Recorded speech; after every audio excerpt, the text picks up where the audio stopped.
Good morning. హైదరాబాద్లో అయితే 7:30కి లేస్తాము. ఇక్కడ చూడండి 4:30కి లేచాం. ఇవాళ మాఘ పౌర్ణమి కదా. ఇక్కడ అందరూ మా ఊర్లో రేణుక ఎల్లమ్మ ఉంటుంది. కొత్త గోధుమలు కొత్త శనగలు వస్తాయి కదా, ఆ అమ్మకు నైవేద్యం పెట్టిన తర్వాతే తింటారన్నమాట. అందుకు నేను ఊరు వచ్చాను. నేను కూడా 4:30కి లేచేసాను. మా అమ్మ లేపేసింది, వర్క్ ఉంటుందని తొందరగా చేయాలని. అట్లా పైప్తో నీళ్ళు పట్టాము. ఒకప్పుడు పేడతో సానిపేసే వాళ్ళం. ఇప్పుడు పేడ దొరకట్లేదు కాబట్టి ఇలా పైప్ వేసి కడిగేసాం. ఇది మా ఇల్లు. 30 years అయింది కట్టి. ఇంత పెద్ద ఇంట్లో మా అమ్మ ఒక్కతే ఉంటుందండి. ఇది హాల్.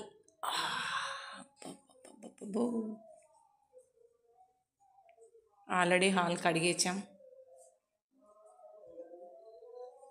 ఇంత పెద్ద టీవీ ఉంది బట్ వాడట్లే.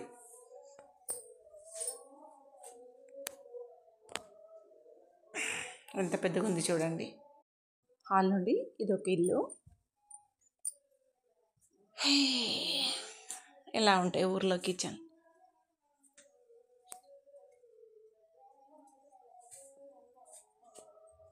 మా కిచెన్ నీట్గా పెట్టుకుంటుంది మా మమ్మీ. ఇది ఒక అల్మారా. ఇక్కడ నుంచి మళ్ళీ అవుట్ స్నానం చేశారు గది.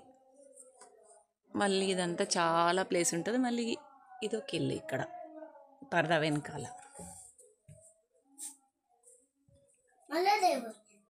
ఇది పూజ గది.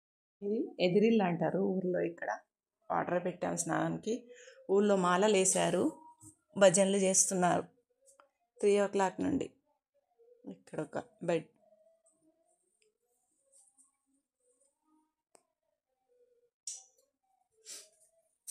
ఇక్కడ ఒక రూము. ఈ రూమ్ నిండా సామాన్లు ఉంటాయి. స్టోర్ రూమ్ అనుకోండి. బయటికి చూస్తే ఇలా ఉంటుంది.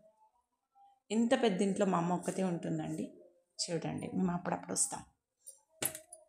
ఇది మా అమ్మ పడుకునే రూమ్. చిన్న టీవీ. మళ్ళీ అదొక రూమ్.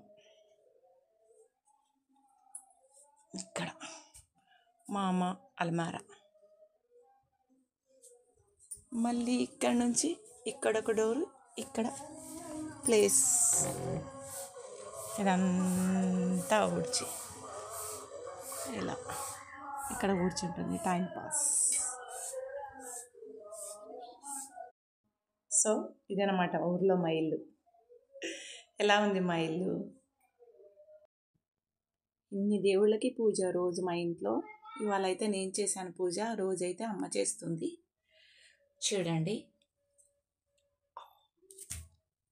ఇన్ని దేవుళ్ళకి. ఇంకా నైవేద్యం చేయలేదు. నైవేద్యం చేశాక పోలేలు నైవేద్యం పడతాం అంతే. ఓం నమ శివాయ. ఇవాళ తులసి పూజ కూడా చేశాను. ఇక్కడ దీపం వెలిగించాను. ఇది